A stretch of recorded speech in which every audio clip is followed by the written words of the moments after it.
Hi, everyone, and thank you so much for being here. And welcome to today's America Walks webinar, the collision analysis you want your city to do to save lives. I'm Kelsey Card, Communications Manager at America Walks, and I'm joined here today by Wendy Landman, Senior Policy Advisor at Walk Boston, and longtime America Walks board member and current board vice president. Wendy will be your host and moderator today, and I will be running the technical details behind the scenes here.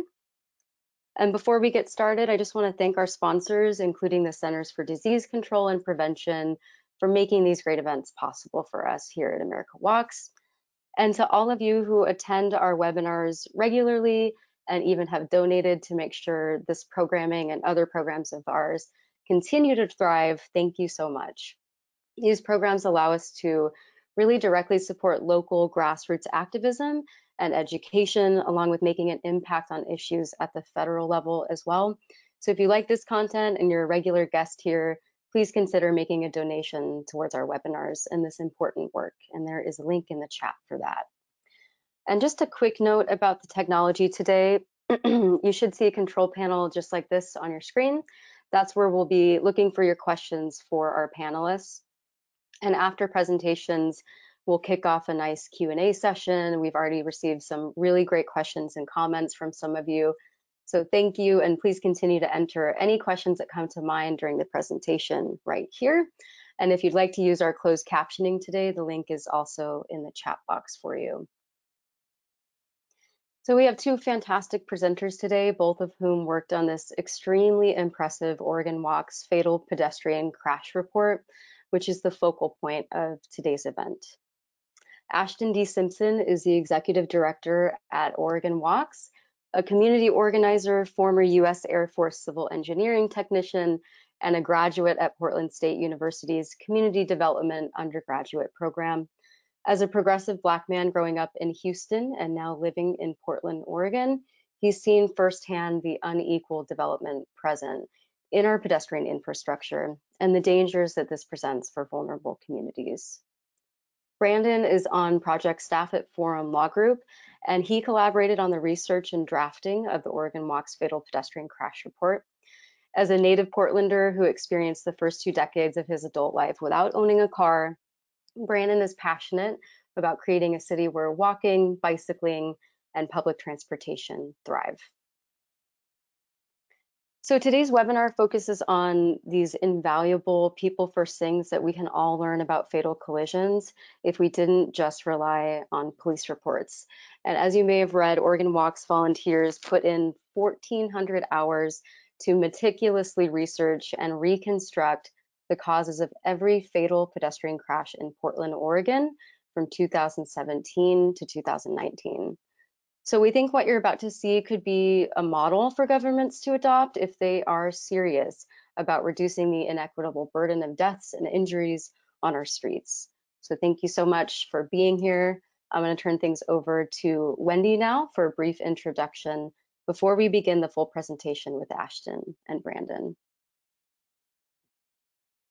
Thank you, Kelsey.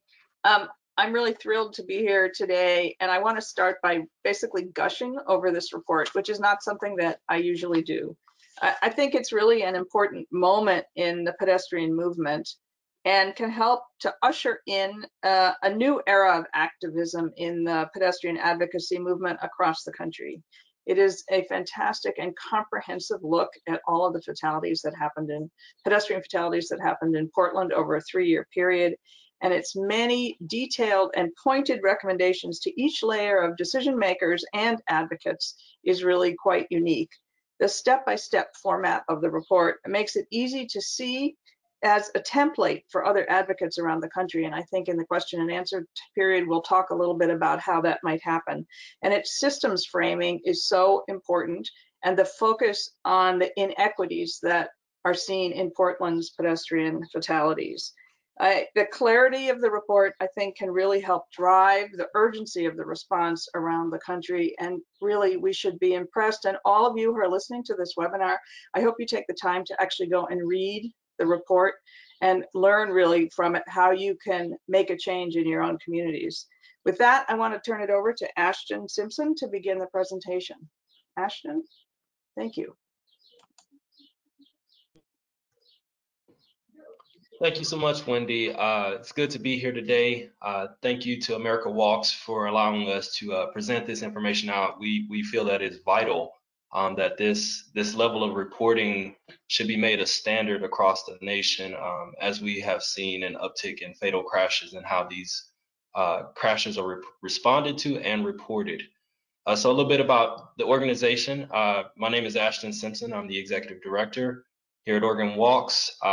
We are a 30-year-old organization, started in '91. A group of concerned citizens and volunteers came together and formed the Willamette Pedestrian Coalition. And that was all a heavy lift from '91 to now. I'm standing on the shoulders of some great leaders, from Jess Thompson to Steph Routh, Noel Mickleberry, some of the few that I have who served in this role before me. But I really want to get into the meat of this because, this is something that is really, really a concern and really ringing the alarm bells here in Portland. We're going to cover the crashes between 2017 and 2019, 48 in total. But last year we had a total of 54 fatal crashes in Portland, which far exceeds the 3-year totals that we're going to look at today. But before I begin, I want to thank Scott Kocher. He is also a board member, but he authored this report and published it with the help of Brandon.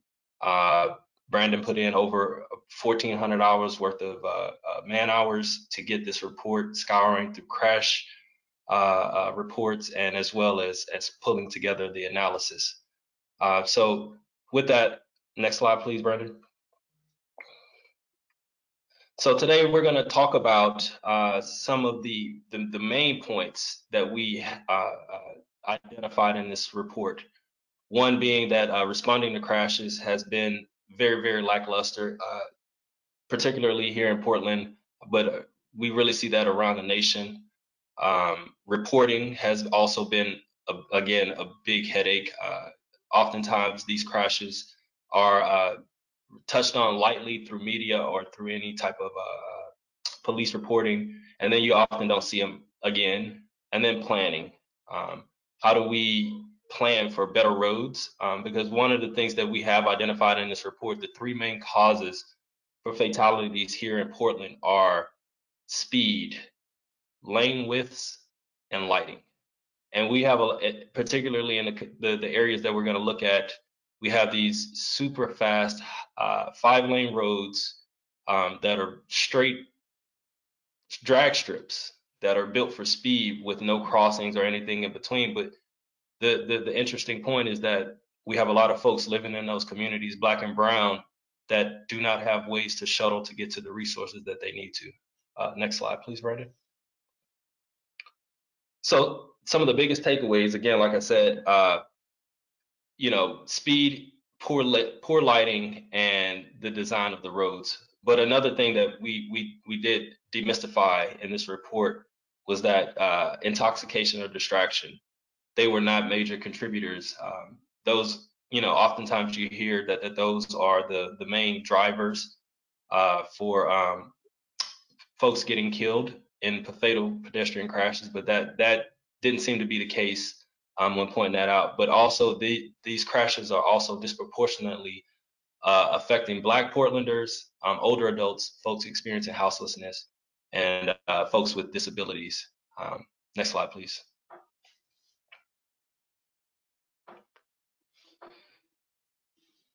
So I'm going to pass it to Brandon so that he can break down a bit of the analysis and how he gathered this information and this data.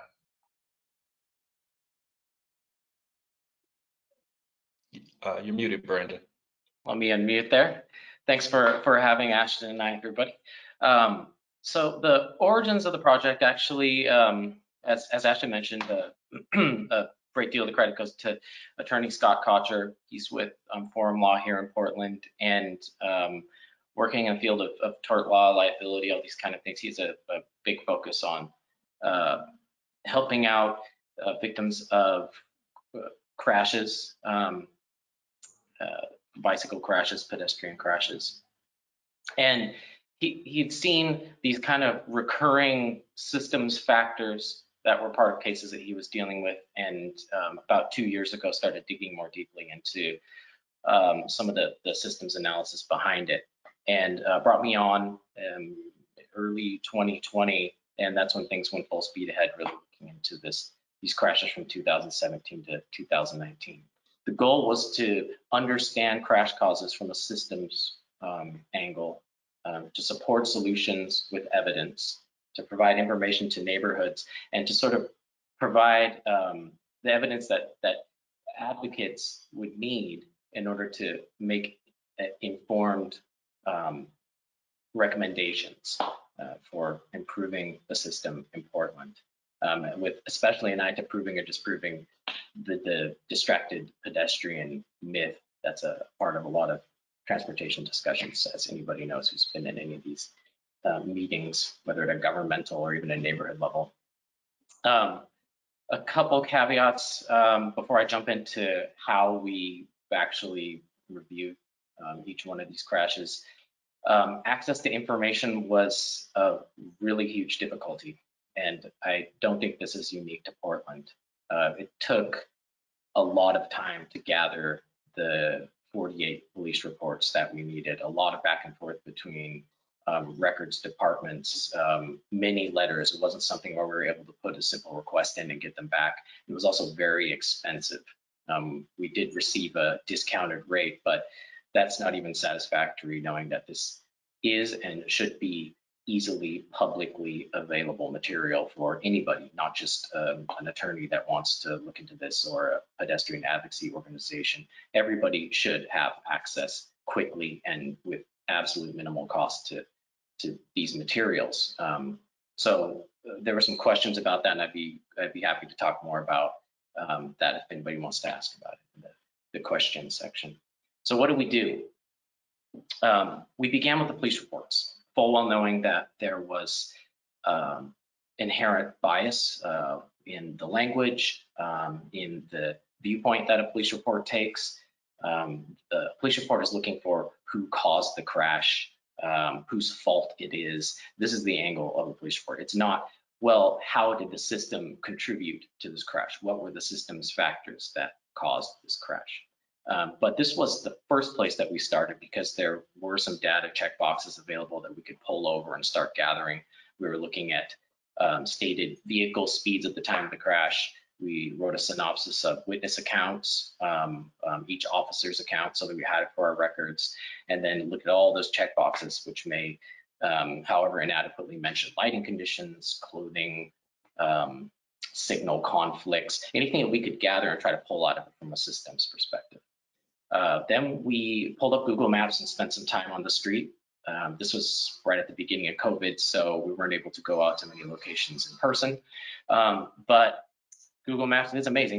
You know, we could drop ourselves in multiple points of the street and see what a pedestrian's viewpoint would have looked like in the crash, what a driver's perspective would have looked like. We took an aerial view, and to the best that we could from the information that we have from the police reports, drew what we could find to be the paths from the crash.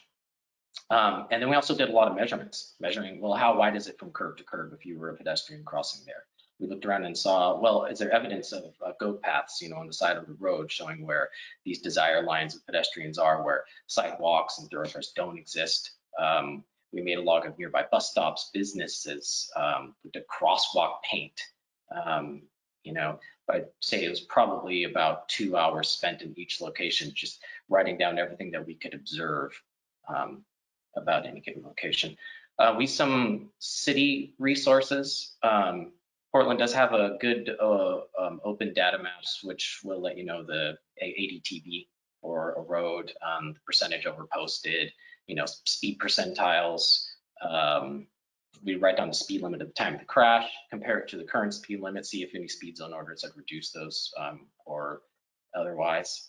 We're also able to look and see if there are any transportation projects either in progress in the past, scheduled for the future, and make note of those, and see how the city classifies the street as a bicycle class or pedestrian class, and we're especially interested if there are any discrepancies between, in many cases, you have a large arterial that is called a major bicycle thoroughfare, and there are no bike lanes, and you'd be crazy to ride a bike on that road, and think that you could do it safely, given how the system is set up there. Street lighting was a huge concern as we went along and realized that 79% of these fatal crashes from 2000 to 2017 to 19 occurred when it was dark. So new street lighting levels were part of the Vision Zero plan, and the PED-PDX is what the report was called, that was passed in, I think it was 2017 or 2018. And we had some pretty good scientific, numbers there of foot candle measurements that were recommended, uniformity ratios, how uniform the light should be across any given crosswalk. And we were able to speak with kind of a lighting engineer off the record and do some measurements. And what we found was that at a majority of locations where people were killed when it was dark, street lights were inadequate. Something we want to look into more and would surely welcome more engineering help with. We looked at speed zone orders to see what the history of any corridor was, any location, to see if there might be an opportunity to put a petition in to rescind the speed zone order, to drop any road to statutory speed. Vehicle information was another area of interest. This is something that's not given much attention when you're looking at the systems or the things that contribute to a crash. A police report will say, oh, it was a Ford F-150, maybe make, model, and year. We're interested more in, well, what is the curb weight? Can we assess grill height, or how flat the fronts are? And we did find that in a majority of the crashes, I guess they would be categorized as light trucks and SUVs were involved. And as we all know, the dimensions of these, the front ends of these, just keep growing year upon year. Probably the biggest takeaway from the report was the equity angle, and this is something that Ashton will definitely speak to. Portland does have, the Bureau of Transportation, an equity matrix that they've put together, which is very helpful. There are overlays for census tracts showing median income and showing population for Black and brown people, people of color, concentrations in different areas. And, it's no surprise that the most fatal crashes occurred in census tracts where people made less than 50% of the median income for the city, and in places with higher populations of Black and brown people.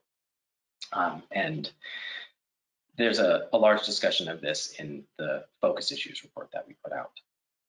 We looked at laws and ordinances. Particularly in Portland, there's a new law that established 5-mile-per-hour speed limits, 5-mile-per-hour lower speed limits on collectors. And in 4 instances, there are locations where pedestrians were killed, and the roads have not to date been lowered to be in accordance with this new ordinance. An area of interest for me, especially getting into this, was the media survey. I kept finding you read these police reports, and we've all read them. They're, on one level, you'd say they're matter of fact, that they're just going to give you the facts, but there's a definite language bias in the details that are left out. Some of the wording that would be used, whether it's using the word accident or not crash, or mentioning information that would bias the first reader toward a pedestrian, like, well, the guy was picking up cans and bottles on the side of the road. In one instance, they had a wording like that, and he was hit by a drunk driver. Well, that's coded language for this was a person experiencing homelessness. Something that is, especially since the pedestrian was hit on the sidewalk, has absolutely no bearing upon the system or even the causes of the crash. So I was interested in this and started to think, well, what if we gather every single article that we can find on any given crash? Just took them all down as PDFs from everywhere, put them in folders, and then did an assessment for all this language bias, windshield bias, and counted them up, like how many even mention the system, how many address forthcoming transportation projects, historic issues with any given corridor, current political issues. And it was a pretty bleak picture because there's a lot of language bias, and most of the stories that received attention were the ones that would be most sensational. And equity issues played very much into this as well, in that people who were Black and brown or experiencing homelessness were much less likely to be covered by any of this media reporting. Those crashes seem to be swept under the rug with just a minimal rehashing of the language from the original police report statement. All this information was pulled together on a crash review. It was the messy kind of first draft version of it in a Word document with all of some tables on there to input all this, the numbers kind of stuff. That was then flown into a really large Excel data sheet so that all this stuff could be outputted for every single one of the characteristics in a bunch of charts and graphs. And then it was all put together and organized into 3 reports, which live at the Oregon Walks Fatal Pedestrian Crash Report website. So link to it there. It's really easy to find on Oregon Walks website. We have the crash reviews, which has a 3-panel assessment of the systems factors for each location, along with the maps showing what we could find to be pedestrian and driver path and the aerial, and then a list of recommendations for what would need to change for the system for each crash location. Facts and figures pulls aside all the stuff from the Excel sheet, kind of pretties it up so that if you want to take a dive into the numbers there, and you think more in that way, it's all available in one area there. And then focus issues on the right there is more of a discussion. It starts by framing everything that we found to be primarily an equity issue, and then goes from there and gets a little bit more in depth with distraction and lighting and all these things that we're able to find. There is an interactive crash map on the website. The really cool thing about this is that in the upper right hand corner, if you click it, there are overlays for a lot of things that you would need as an amateur or just somebody who's interested to kind of look at these locations and overlay where are the crosswalks, the speed bumps, what is the lighting wattage like at that location, even speed percentiles. Then if you click on each one of the crash locations, it'll take you to the direct page for the crash report. And there's also a link that will click you and drop you right in on a street view for Google Maps. I'll give a quick run through of what a crash review would look like, one of those 3-panel crash reviews, and then I'll pass back over to Ashton. The example here is a crash in the North Portland on Columbia Boulevard and Interstate Place. We had a situation where a pedestrian was blind, an older adult, was wearing a reflective vest, carrying a reflective cane, going to work in the morning when it was dark. His wife had actually, after quite a bit of trouble, successfully petitioned the city to have a crosswalk put in at this location because he needed it to access work every morning. And he was crossing from south to north on a walk signal, and a driver came around a bend 1,000 or so feet away and ran through the red light and killed the gentleman in the crosswalk. And as you can see, this is roughly what a driver or a pedestrian perspective would look like for that crash. And we do have a lot of information on what happened to the driver, even all the legal information. It is stuff that we took down, but the focus of this report is, well, how did the system contribute to this? Why did this happen? Because of how the built landscape exists. We have a lack of traffic calming. So the driver was easily able, almost 2,000 feet to go with no traffic calming of any sort. There's nothing to stop anybody from going upwards of 100 miles an hour there. It's a wide crossing of 63 feet curb to curb. So there is an opportunity to put a refuge island and possibly an RRFB at this location. Lighting was found to be inadequate at this location. We did have an engineer look at it and run a computer model simulation and found it to be woefully underlit. Timing issue for the signal is also possible. If you are an older adult, if you're a person with a disability, the signal timing we found, we did a little bit of math on walking pace and found it conceivable that the signal may have even run out before the pedestrian was able to reach the other side. And then in this area, we have goat paths on both sides of the road, showing that this is a well-used pedestrian area that lacks even sidewalks on the north side. And if somebody did want to cross, they would have to walk 0.6 miles or 0.7 miles in either direction to even get to another marked and signalized crossing. So as you can see, we did this for every location and went as in depth with it as we could. So I'll pass it over to Ashton now, and he can speak a little bit to the equity and infrastructure issues in the report. Thank you, Brandon. So with that, the city of Portland is really broken up in terms of development, and there's one big barrier that begins that uneven development, and that's east of 82nd.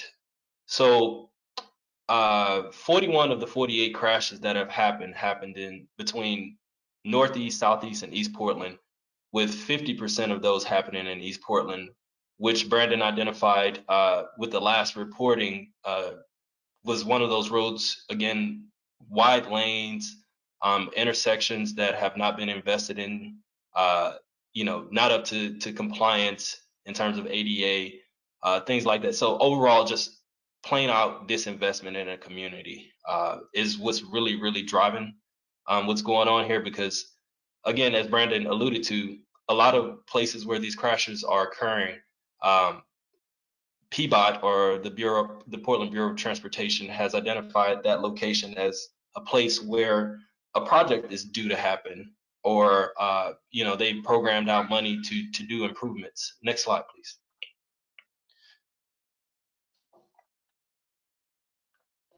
So the issue with, again, setting up this narrative around disinvestment east of 82nd, we're talking about a part of the city where a lot of people have been displaced due to gentrification.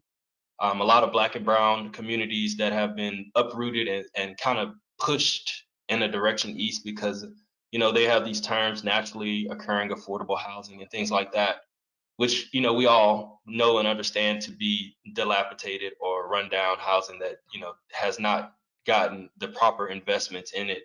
And therefore it's affordable for folks who are on a very low income. But the big picture to take away from it is 28% of Portland's population lives east of 82nd, yet we make up 50% of the total crashes that have happened and fatalities. And this is the community that not only serves Black and brown folks, but we have a lot of senior care facilities, as well as schools and parks and facilities that serve people who have mental and physical disabilities, as well as folks experiencing houselessness. Especially in this community, those folks often live near and around those high crash corridors. And that's where, when we get down into later slides, we'll talk about how that impacts them. Next slide, please. So with this slide, I really want to highlight the fact that 83% of these fatal crashes are happening in communities. PBOT had this term, and I'm glad that they're putting it to bed, but it was communities of concern. And I don't much like that term at all, because the concern really doesn't convey the level of urgency in which our communities need help and resources. So I've shifted the language and said these are trauma impacted communities. because we all here today know that these communities face trauma from past sins that have happened in this country and in this state. If you know the history of Oregon, current traumas, and even as we present this now, there's probably somewhere in our community somebody's playing Frogger and well, not playing Frogger, but trying to get across the street to get to the store or to their home or anything, and there's no proper crossing, and they're trying to make a determination of whether they should cross a 5-lane road, or they're standing in the middle of the 5-lane road in the turning lane trying to cross. And that is a scene that you see often in our community. Here, I'm a community member. I live here. I work here. I often shuttle the streets just to observe and see where the pinch points and the weaknesses are failing in our community. Next slide. So again, you know, 65% of what's happening is happening on these wide roads that are built for speed. And oftentimes they don't have sidewalks, they don't have crosswalks. And in a lot of cases, they may have a striped bike lane, but it's just a striped bike lane. And when you're talking about these roads that have high levels of speed, so, you know, the posted speed limit in most of these places is around 40 to 35 miles an hour, but you can easily go out and catch people, you know, whizzing doing 50, 65 miles an hour. And you see this problem, particularly with the bike lane.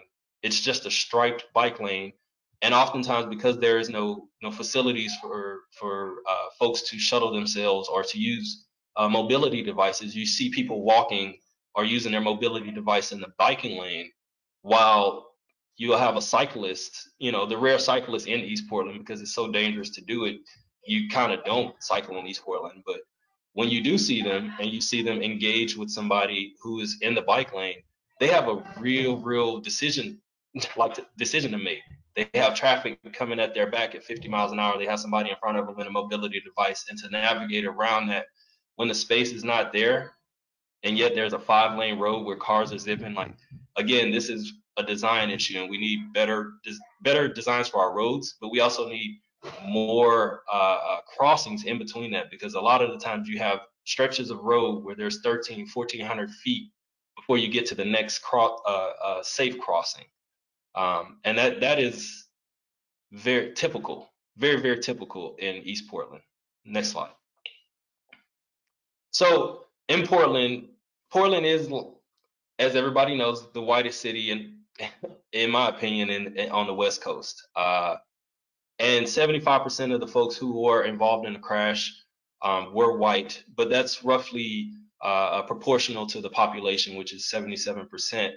But again, you go back and look closely. 8 of those crashes, which were 17%, happened in the Black community, but we only make up about roughly 6% less than in our community. So you go back and you look at this, and you kind of ask yourself, well, you know, you kind of forced all the Black and brown people to move essentially into a depressed location, and now there's no way to safely navigate, and now they're being struck and killed by vehicles at a higher rate compared to the population in which they make up the city.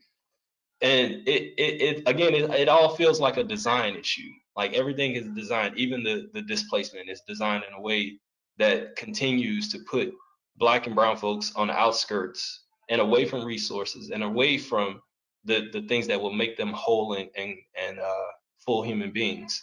Next slide, please. So age, again, this is a community that serves a lot of elderly and our seniors. And every day you see new buildings going up around senior facilities and healthcare facilities for them to age. And when you see those go up, and then you see the rate of speed at which people driving along these high crash corridors where these communities exist, these are legit communities. They're little small pockets, and then sometimes you even have elder care at home services as well, and you don't see the age-friendly infrastructure that should be in place for those folks to get out and do the exercise that they need to or want to do, or go out and go to the store and make it there safely.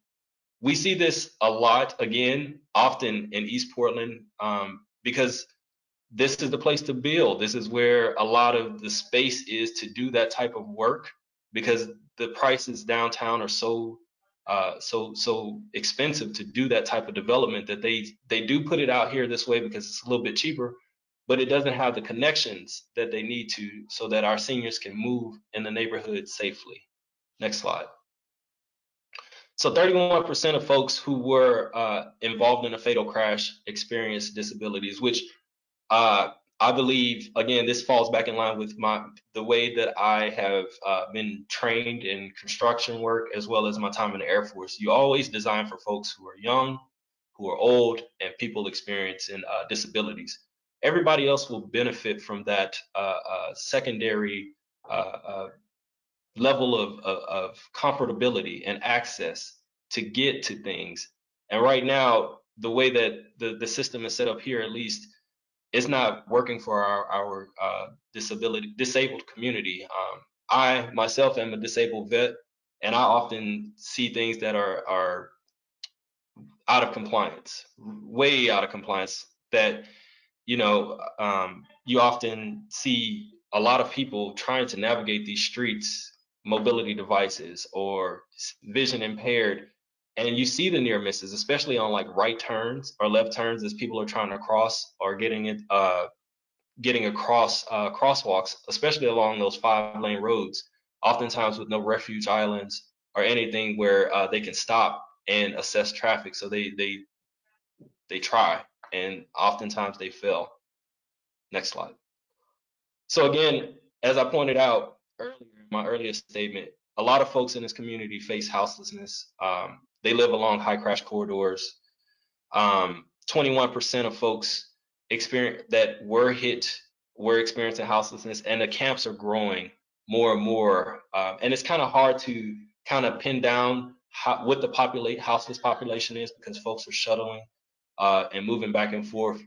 But I have seen a trend here lately where folks are actually supporting the camps and neighborhoods, cleanups, making sure that they have the things that they need and not sweeping them, because ultimately when you sweep folks, you push them into another area where, again, you're setting them up for failure, where they're in an unknown area where high rates of speed and traffic are flowing, and oftentimes it's nighttime when they move, there's no proper lighting, and that's when people get struck. So it's just around the support. Next slide, please, Brandon, so we can get through this.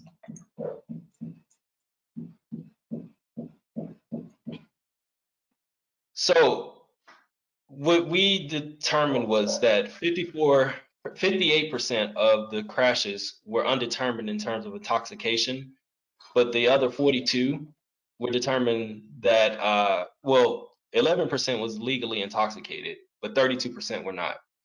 Which, again, it highlights the fact that we're talking about a design issue here. We're talking about, I read in the comments here, somebody said, well, how, folks are these commercials with aggressive driving and promoting speed. Well, that's one way of promoting speed, but another way is just having the roads be wide open, right? Those wide open lanes that promote speed and have folks just driving erratically, especially now as we get back out of COVID, it's scary. I mean, people are weaving in and out of traffic because they can, because the space exists. So narrowing down those road widths will help with that. But ultimately, folks being intoxicated was not a big one. Next slide, please. And Brandon, will you take this piece here? Yeah, thanks, Ashton. This is a particular point of interest from what we found from the data. There is, pardon me, get to the right slide here. There's a very huge assumption, even in the transportation community, according to a newer study that was put out by Kelsey Ralph and Ian Gerardo at Rutgers. Very interesting stuff, that distracted pedestrians are an issue, or just distraction in general, distracted drivers. There's a lot of advertising money, billboards, transportation communications programs kind of invested in this messaging, like don't text while you walk, or we all know the dangers of distracted driving, and there are some pretty strong laws for that in Oregon. I personally wish they were stronger, but it was interesting to find that police had evidence to determine distraction in 26 of the 48 crashes, and they determined that there was not any driver distraction. They interestingly didn't check the phones of drivers or ask the question or check a box for distraction or anything in 14 of the crashes, and in 8 of those crashes there were hit and runs, so they didn't have information. But the data that we do have points to the fact that driver distraction was not a factor in these 48 fatal crashes. And the data even more strongly points to the fact that pedestrian distraction was not. So like whether it's Ford Motor Corporation or a lot of transportation agencies around the country have started to use this word pedestrian and kind of try to scare people that there are these zombie pedestrians walking everywhere, and that's what's really at the root of all this uptick in these pedestrian fatalities. It just does not bear out from the evidence that we had. They had witness accounts, video evidence, driver statements to determine whether or not pedestrians were distracted, and in 46 out of 48 of the cases, it was not a factor. So we really want to, with this report, at least locally in Portland, and I would hope on a larger level, if this data can be gathered and people can start to take a more close look at this, put to rest the notion that it's zombie pedestrians walking around getting hit, and if everybody would stop looking at their phones, then the world would be just fine.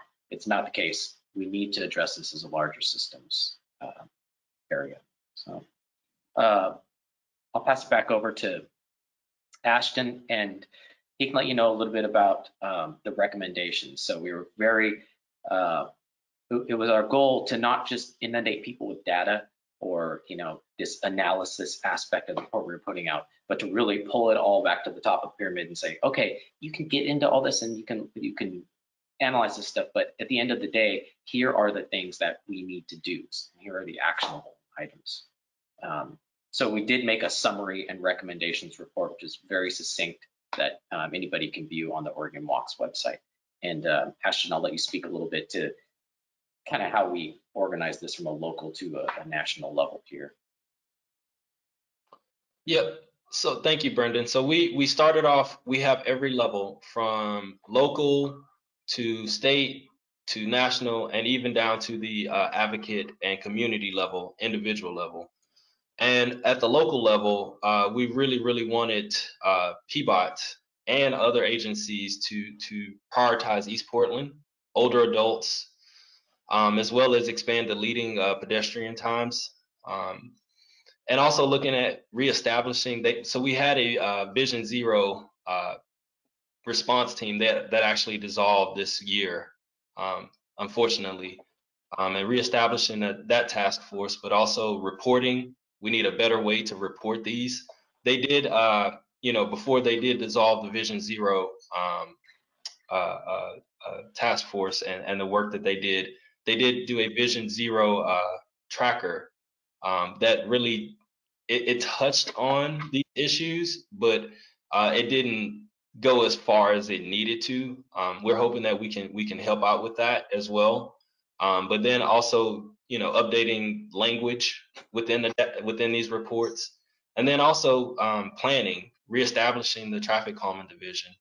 That's essential, because that's what we're talking about here. It's like, how do we calm traffic in our community on these roads that are owned by our local jurisdictions? Next slide. So for ODOT, and that's at the state level, one of the main ones is transfer of these orphan highways, such as like 82nd Avenue, which is the beginning barrier of disinvestment in Portland, to PBOT, so that they can build these roads out to urban standards and not highway standards. That's a lot of the problems we face, particularly with that road. Just this past month, we lost 2 people on 82nd Avenue within 180 feet of one another in a 2-week period. And in between that 180 feet, there were neighbors' backyards that had been plowed into by cars flying at high rates of speed into their backyards. So, you know, transferring those roads over is imperative so that we can, first of all, bring the speed limits down, then design the roads and add more lighting and bring it up to compliance ADA. And then planning, and then as well as no more funding freeways, because there's enough work to fund orphan highways in Portland to keep the economic driving going, but also to make our roads safer and make it a complete community. Because right now what we're dealing with is incomplete communities. Next slide. And then for our local and state and elected officials, you know, reassigning the primary response for felony crashes to PBOT. So everything needs, you know, in terms of responding to crashes and getting those things away from the Portland police, who oftentimes don't do the crash reporting correctly, or they leave a lot of details out. We feel that crashes, if there, you know, there's no crimes associated with it, need to be handled by the local transportation jurisdiction, in our case, PBOT, as well as establishing policy and funding mechanisms for those as well. Next slide. And on the national scale, we would love to include safety tests and ratings and new car assessments, and as well as make front-facing cameras mandatory in all new vehicles.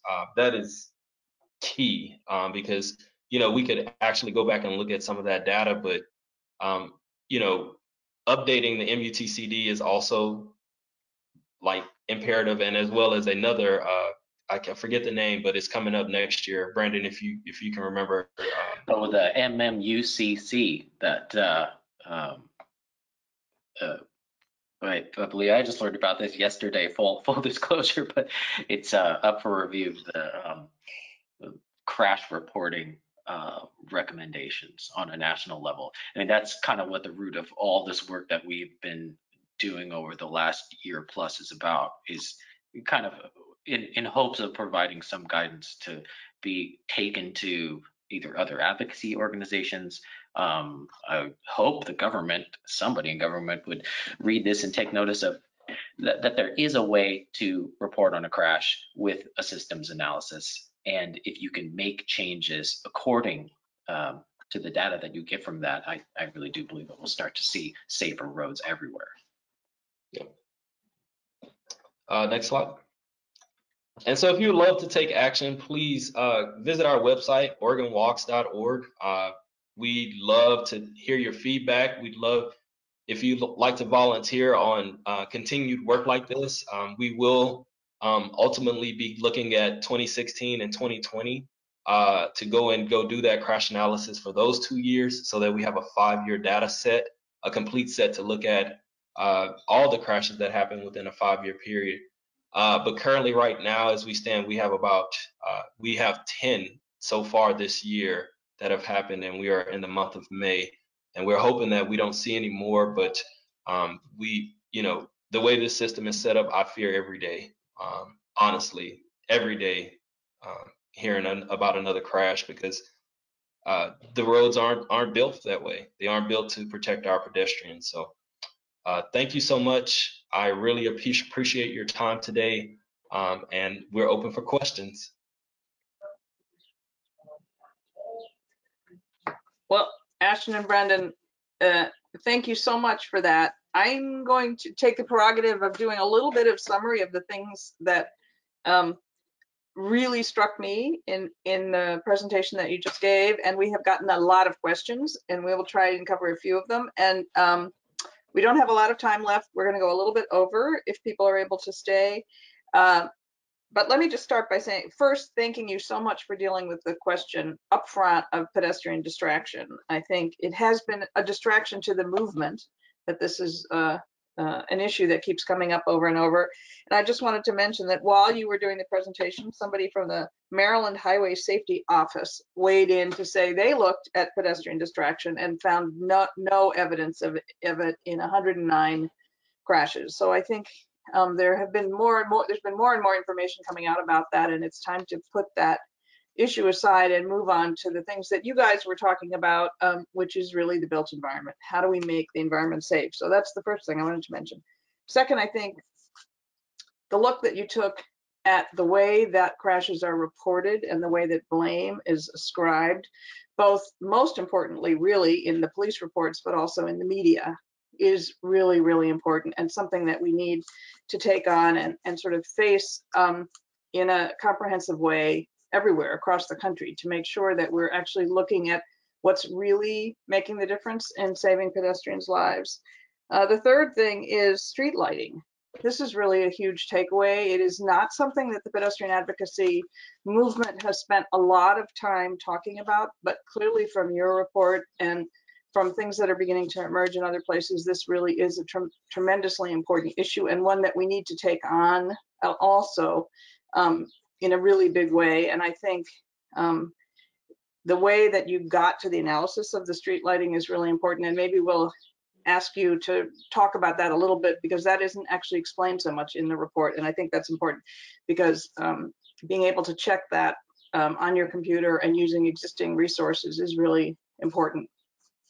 The fourth thing is, I think, the language and the idea of shifting the language from communities of concern to trauma-impacted communities is important because we know that language is really, really a big deal, and putting the framing correctly helps us get to answers and lets us push this to the front of where we need to be in terms of getting action taken, and that it can't be sort of pushed aside.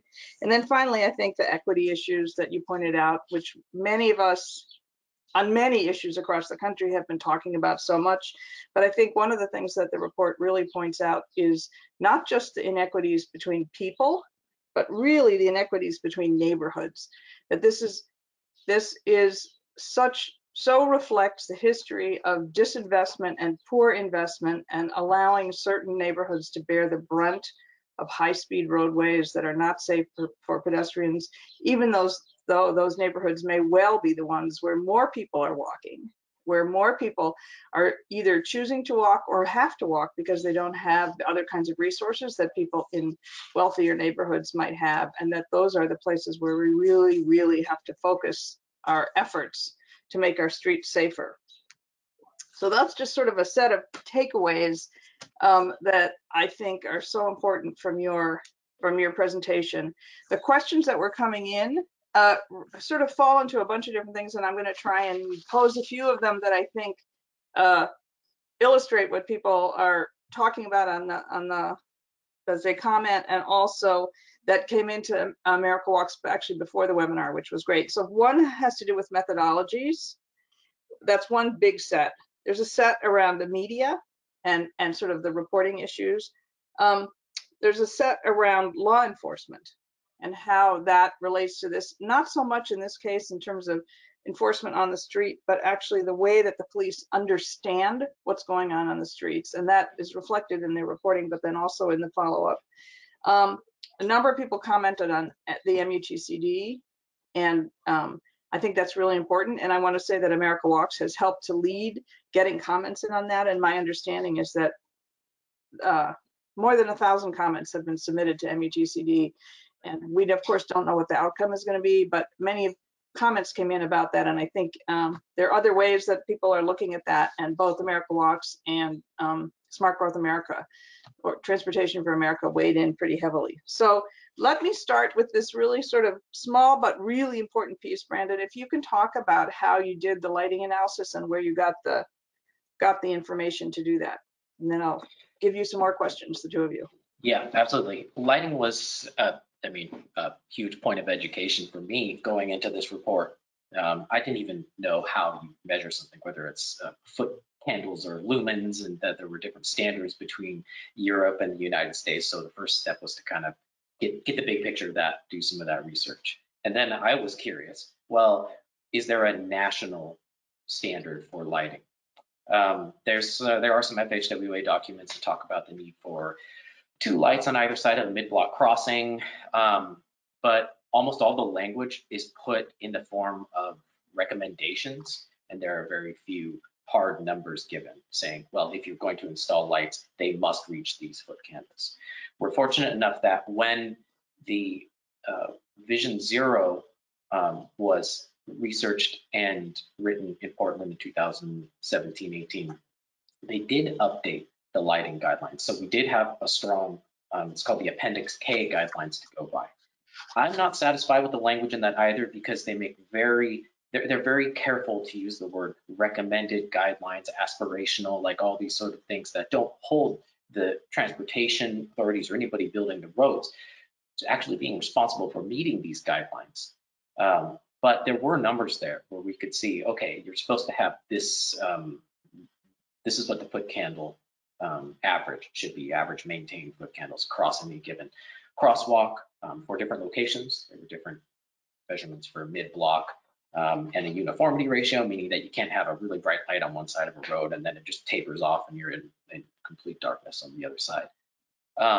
And I wrote down all of these, and with the goal of going out to every location, getting a light meter and going out and doing some amateur readings. It was the middle of COVID, and didn't make it out to all 48 locations, but we did find a lighting engineer who we could kind of, he did not want to be disclosed, I should say that, because of possible professional interest, but provided us with some information where he was able to take locations we were very interested in and run them through a computer modeling program and say, well, we're putting out, 0.2 here as an average maintained, and it should actually be up at 0.8 or 1.0 here. And what we found in all of those instances was that true to what we were assuming from just visually looking at a Google Maps location, lighting is not adequate. So I just wanted, because I had the advantage of talking with Brandon a little bit before, and I think one of the things that you said to me, which to those of you listening, that you guys were able to use a GIS layer from city data that has where streetlights are located. And most, certainly the large municipalities around the country, have GIS information about their streets that show things like where streetlights are located, so that there is a possibility of gathering information that then somebody who understands how to do the analysis of what that would mean, sort of an average analysis, it's possible without going out and collecting that piece by piece. Yeah. So I want to jump to another question, and this is one sort of a broad question that the two of you might think about, which is we got a number of questions about the fact that, of course, thank goodness, the vast majority of crashes are not actually fatalities, but injury crashes. And one of the things that, from a national point of view and from a reporting point of view in the States, there's reporting on severe injury crashes separated from minor injuries. And so the question was, did you look at anything to do with injury crashes? And what are your thoughts about that? And do the patterns that emerge where fatal crashes happen line up with where injury crashes are happening? If we had the resources and the time and a big team put together, that would be our dream, to look at all of the crashes. And even try to get more data on near misses. I mean, they're right. Unreported. That's another question. In almost every case, but it would be so amazing to have, a large group of people working on this where we could pull in that much data. It was a little bit too time. We decided early on that we had to really focus on fatalities because. Okay. Can you talk about, now the report is actually very new, and but can you talk a little bit about the reaction that you've gotten from PBOT, from elected officials, from Oregon DOT, and whether any actions have started to be taken, any commitments have been made, and add to that whether you actually had conversations with those same bodies and with the police while you were doing the work, and whether that started to shift anything about the way the organizations were looking at thinking about crashes and looking at them. And I don't know, Ashton, I think you're there. You can hear us, but we can't see you. So you may also want to chime in on that, on the question about the response that you're getting. Yeah, so recently, very recently, we took the task to ODOT after we lost Stephen Lucer and Anthony Tolliver over off of 82nd, and we held a rally, and we had 3 demands: permanent speed reduction, fund the road to compliance, and then once the road is fully funded and brought to compliance, transferred to PBOT. So far, we have gotten the permanent speed reduction to 30. The OTC, or the Transportation Commission, has voted $3.5 million, which is really, in my opinion, a slap in the face to the people who have died on this road, because that road needs $185 million worth of work, and it is still out of compliance. But there's hope. There is a one of our elected officials, Speaker Tina Kotek, and majority House Majority Whip Barbara Smith Warner, along with some attorneys, about 9, put forth a solution to put forth $80 million to ODOT. Again, that's still short of the goal of 185, because in order for PBOT to absorb that road, it needs to be brought to compliance, because right now PBOT is facing a $6 billion maintenance backlog, and currently they can't support absorbing that amount of money or that amount of debt to fix that road. So they need ODOT to really put the money into it that it's supposed to have had done over a long period of time. And this is why, again, what we're talking about is neglect along that space. Oh, there I am. I popped back up finally. Brandon, you got anything to add? Yeah, I do. First of all, I got to give a lot of credit to you, Ashton, for putting together and heading up the rally that to bring awareness to 82nd Avenue. I think that was really instrumental. We had a city commissioner, representative, senator, right, on the at the rally, and a good amount of support in terms of people attending, speakers, and it's these kind of things that are raising the awareness. I have had a friend come to me just the other week, she's another attorney in town, and said, "Oh, hey, the work that you've been doing is getting a lot of notoriety. I've been reading about all this stuff happening here, and I can see it already getting out in the press." So I think the number one thing is we have awareness raised, and we have at least some action from transportation agencies at this point, and we hope to press that further. In the process, I think, Wendy, you had asked when we were putting together support if we had consulted with police or the Bureau of Transportation. Scott Kocher and I did have a meeting with PBOT where we told them full everything. Here's what we're finding, here's what we're doing, gave them a presentation and said, what can we do to improve this? Do you want to add anything to this? And they were very receptive. I think there was, maybe because there may be some professional conflicts, there was a little bit of standoffishness. No one was jumping in and saying, hey, I'm going to work on that with you. But I think it was positive reception. And from what I know, they're also doing or hoping to do more of this kind of data stuff that we're doing and taking a look at these fatal crashes. But we really are trying to press them and say, at the end of the day, PBOT needs to take over crash response from the Portland Police Bureau. There are a lot of issues with the population here in Portland and across the country with police on many levels, and it's just seen as something that's going to escalate any problems that are already there if police show up on the spot. So if we had transportation agencies showing up and saying, okay, there is an aspect of this that may be criminal, maybe liability, maybe there could be some sort of an assessment done by police there, but we need PBOT on the ground in Portland, transportation agencies nationwide to be there and say, here's what's wrong with the system. What can we do to fix this and make sure this doesn't happen again here? Yeah, I think that there were a number of questions, and it's certainly one that I had too, about whether this is an issue that from a national level, the pedestrian advocacy movement should be moving toward, which is to come up with a systematized method of crash reporting. I know, at least in my state in Massachusetts, the reporting system from the Mass Department of Transportation has improved very significantly in recent years. There's something called a crash portal, and it's open to the public, and you can go online and get a lot of information about every serious crash that's happening. Now, that's dependent in large measure on decent reporting from each of the local municipalities, but they are trying to consolidate that. And I think, I don't know whether, I know it's a little bit after 3 Eastern time,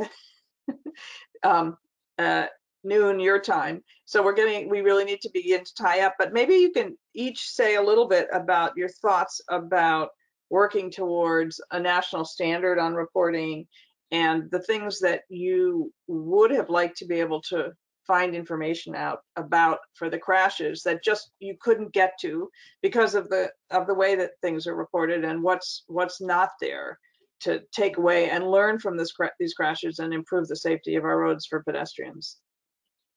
Yeah, from a data standpoint, I would absolutely love to see a standardized guidance and hopefully implemented nationwide, because it would make anybody doing the type of work that we're doing, and they would have an easier time. There were so many things I had to chase down in random reports, only to realize that, you know, the data was not collected in this municipality, but was here. And, you know, you feel like you're relying on anecdotal evidence at that point. If we can unify all this with some sort of like an umbrella guideline, that would help everything. And I would like to see on-street lighting assessments done. I would like to see more of an assessment of vehicle hood leading edge height, grille profile, so that any of these assumptions that a lot of us have right now about the growing size and height of trucks can either be substantiated or not. We need the data on that. I think we need to retool the language. That's being addressed in multiple ways. And I would just like to see more measurements done. In extreme cases, they'll measure, you know, the width of a crosswalk, or note what the crosswalk paint looks like. But all this kind of stuff should just be built in so that we can start to make national comparisons. Thanks. Ashton, I don't know whether your visuals are frozen, but maybe you. Yes, I'm here. Okay, so. I don't know what's happening, but I agree with everything what Brandon said. And I would add on to that, just making sure things are transparent and, you know, information is easily accessible. Like that has to be like a core of this work, so that we can, as pedestrian advocates, can get that data and go out and do the work that we need to for those communities that are being impacted. Because currently, as it's set up right now, if we didn't have, you know, a local paper like Bike Portland, who like really tracks and looks after these things and as a good ally in this work, if we didn't have an outlet like that, you would not see the crash reporting the way that you see it. You know, you wouldn't see anything. Right.